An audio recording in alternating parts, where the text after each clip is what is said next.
Salut les fans de football. Dans la vidéo d'aujourd'hui, nous allons regarder de plus près l'incroyable parcours de la superstar canadienne Alphonso Davies. Après être passé depuis sa naissance dans un camp de réfugiés au champion de Bundesliga et de la Ligue des champions de l'UEFA avec le Bayern Munich et à la Coupe du Monde 2022 avec le Canada, si Alphonso Davies avait tenu un journal intime, il sera un jour fascinant à lire. Et il est loin d'être terminé. Mais avant de commencer, un petit mot sur notre canal Telegram orienté pronostic, sur lequel nous postons 2 pronos gratuits tous les jours. Aujourd'hui par exemple, nous avons gagné plus de 500 €. N'hésitez pas à nous y rejoindre pour en profiter, le lien est dans la bio. L'histoire commence à Boudouburam, un camp de réfugiés ghanéens où Davies est né après que ses parents aient fui la guerre civile au Libéria. La vie était semée d'embûches. La recherche d'eau potable, de nourriture, simplement rester en vie, chaque heure qui passait était un combat pour la survie. C'était difficile de vivre parce que la seule façon de survivre, parfois, est de porter des armes, se souvient DBA, le père d'Alphonso. Nous n'avions aucun intérêt pour le tir aux armes à feu. Nous avons donc décidé de nous échapper de là. La famille a ensuite déménagé au Canada. Davies avait déjà commencé à faire sa part pour la famille avant même de devenir une superstar du football. Âgé d'à peine 5 ans lorsque sa famille a traversé l'Atlantique pour finalement s'installer à Edmonton, Alphonso aidait à élever ses 2 jeunes frères et sœurs pendant que DBA et la matriarche de la famille, Victoria, travaillaient de longues heures pour joindre les deux bouts. Il est également allé à l'école, où son talent avec le ballon à ses pieds a d'abord attiré l'attention. Son enseignante et coach sportif Melissa Guzzo a contacté Tim Adams, le fondateur de Free Footy, une ligue de football gratuite après l'école pour les jeunes des quartiers défavorisés qui n'ont pas les moyens de payer les frais d'inscription et les équipements,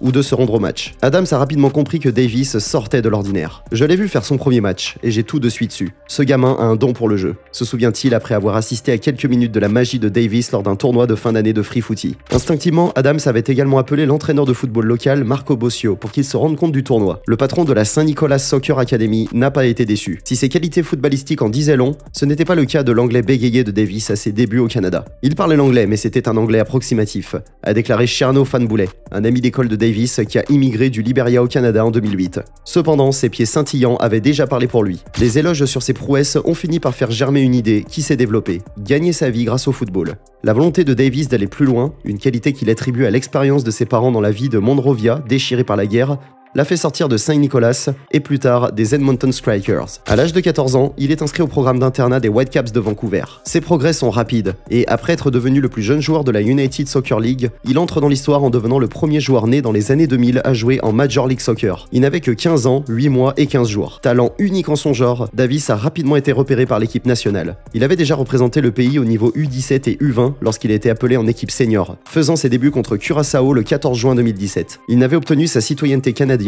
qu'une semaine auparavant. Les membres de la famille Davies ont assisté ébahis au spectacle d'Alphonso, qui, à 16 ans, est devenu le plus jeune buteur de l'histoire du Canada et le plus jeune à marquer lors d'un Gold Cup grâce à son doublé contre la Guyane française. Il est également le premier joueur né au XXIe siècle à marquer dans un grand tournoi international. Une star est née. Mais Davies représente plus qu'un simple athlète prodigieux. Avant d'accepter de rejoindre le Bayern pour un montant record en MLS en juillet 2018, Davies s'est exprimé lors d'un congrès de la FIFA au nom de la candidature unie de l'Amérique du Nord pour l'organisation de la Coupe du Monde de la FIFA 2026.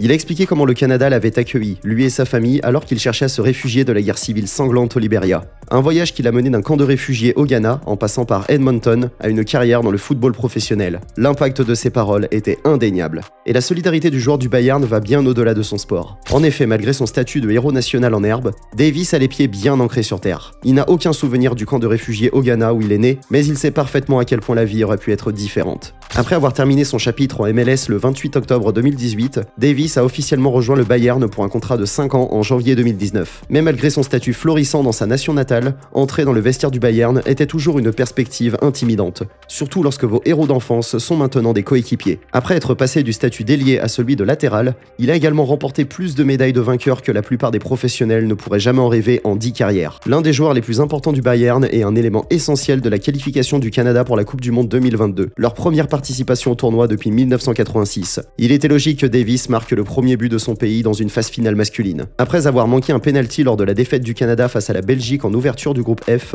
Fonzie s'est racheté en inscrivant le but le plus rapide du tournoi 2022, d'une tête vertigineuse à seulement 68 secondes du match décisif contre la Croatie. Un enfant né dans un camp de réfugiés n'était pas censé y arriver, a tweeté Davies. Ne laisse personne te dire que tes rêves sont irréalistes. Continue à rêver. Continue à réaliser. Dans cette vidéo, nous avons jeté un œil au fantastique parcours d'Alphonso Davies, qui est passé d'un camp de réfugiés à la plus grande scène du football mondial. Que pensez-vous de l'histoire de la vie de Fonzie? Est-il le meilleur arrière-gauche du monde à l'heure actuelle? Partagez vos pensées dans les commentaires ci-dessous. N'oubliez pas de liker et de vous abonner à la chaîne.